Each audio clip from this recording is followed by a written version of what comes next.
Hello, everyone, I am ZHAO Chuang. Let's get to know Tristan the Gorgosaurus. Gorgosaurus was a tyrannosaurid dinosaur with a body size of about 9 meters long, which was relatively large among this group. But it was much inferior to the later Tyrannosaurus rex. The latter was more stout. Gorgosaurus appeared earlier than late tyrannosaurs, in a period much closer to when Albertosaurus and Daspletosaurus lived. It also looked similar to Daspletosaurus and Albertosaurus, especially Albertasaurus. As a whole, its body was somewhat slender, with its 2 hind legs exceptionally long, indicating that this dinosaur could run extremely fast. Now, let's look at it part by part. Its head was more slender than that of Tyrannosaurus rex.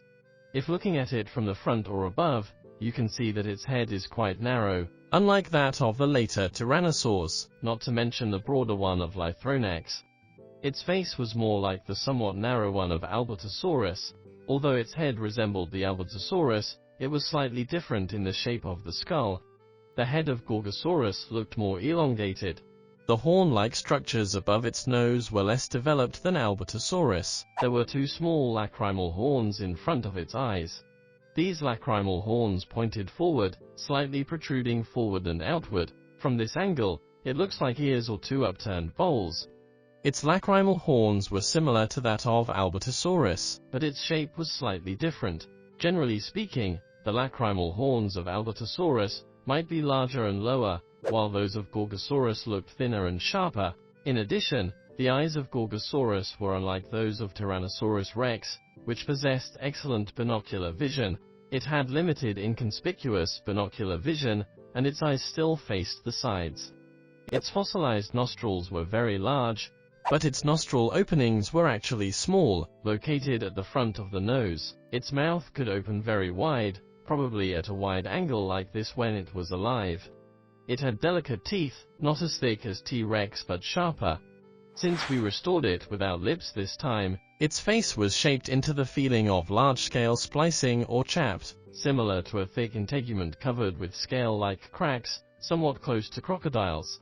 Like other large carnivorous dinosaurs, there were many uneven decorative structures on its skull, so when alive, this part might correspond to a rough epidermal structure. The muscles in the mouth of Gorgosaurus were extensively developed, and you can see very thick muscles inside.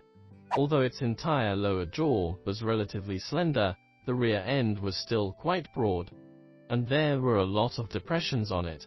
When it was alive, here was covered with powerful muscles. The muscle was connected to a relatively forward position. If you look carefully, it probably runs obliquely backward from here into the lateral temporal fenestra and the supratemporal fenestra. Dinosaurs usually had several openings on the skull. 2 were located on the upper side behind the eyes and 2 on the side. These openings were used to attach muscles. When it was alive, these openings should look very plump. Its tongue might stick to its lower jaw like a crocodile, or couldn't move much, or even be unmovable. This view is from an analysis of traces of a tongue attached to the inside of T-Rex mouth. Now we think that the tongue of many tyrannosaurs may be stuck in the lower jaw resembling a crocodile, unable to move. At the base of the tongue, we can see a small foramen, a quite tiny one, which is a structure called glottis. Many modern birds and crocodiles have a similar structure. Some birds use this structure for vocalization. This structure connects all the way inside to the trachea, which is also an assistant respiratory structure. The lower jaw of Gorgosaurus appeared shorter than the upper jaw, and the front of the lower jaw was more rounded. When it closed its mouth, the entire lower jaw could be encased into the upper jaw, a common feature of many dinosaurs. Next, we look at its neck. Compared with Tyrannosaurus rex, its neck was elongated and thicker as a whole. A large number of muscles were attached to the neck, linking with the shoulder blades, back, and chest.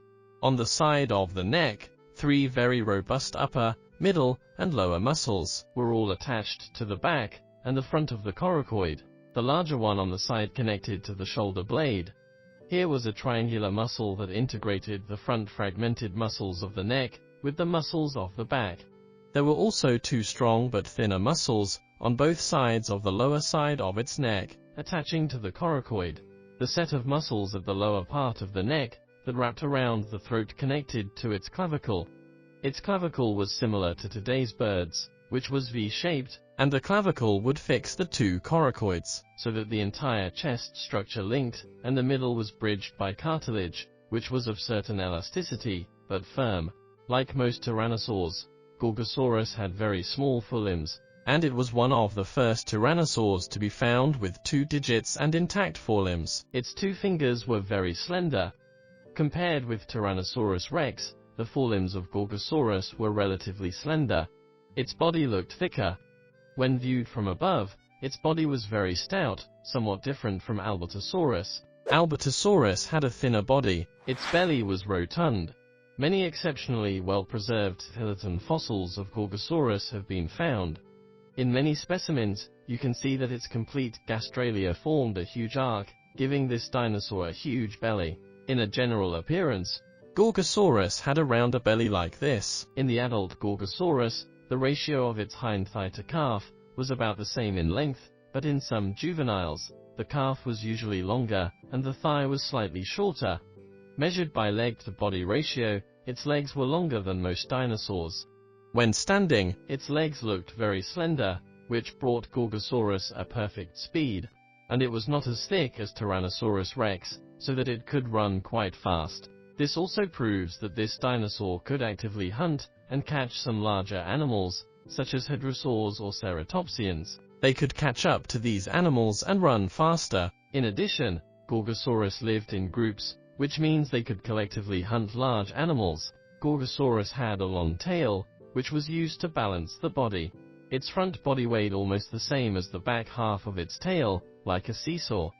Over the years, studies have found that in addition to keeping balance, the tail of dinosaurs, especially the tail of carnivorous dinosaurs, may also play an auxiliary role in walking. For example, the muscles at the posterior of its legs were often connected to the tail. You can see that the muscles under the skin membrane were connected to the tail.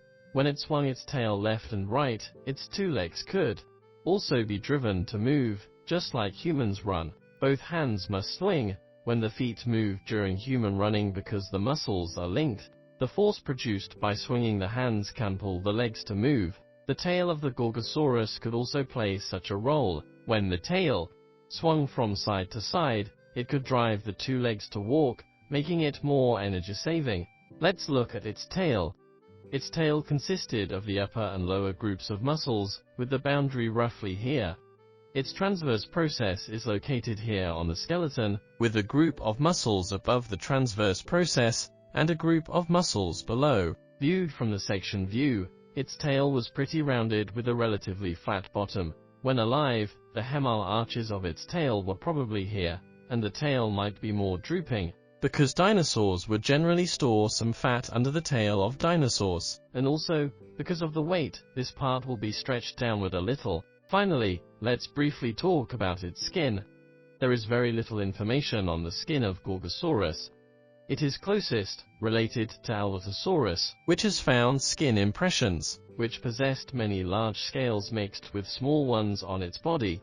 If Gorgosaurus had the same skin as Albertosaurus, it might also have such large scales. But some paleontologists, such as Philip Currie, have described the skin of Gorgosaurus in some reports. Of course, there are no pictures or articles, only the description of the scientist himself.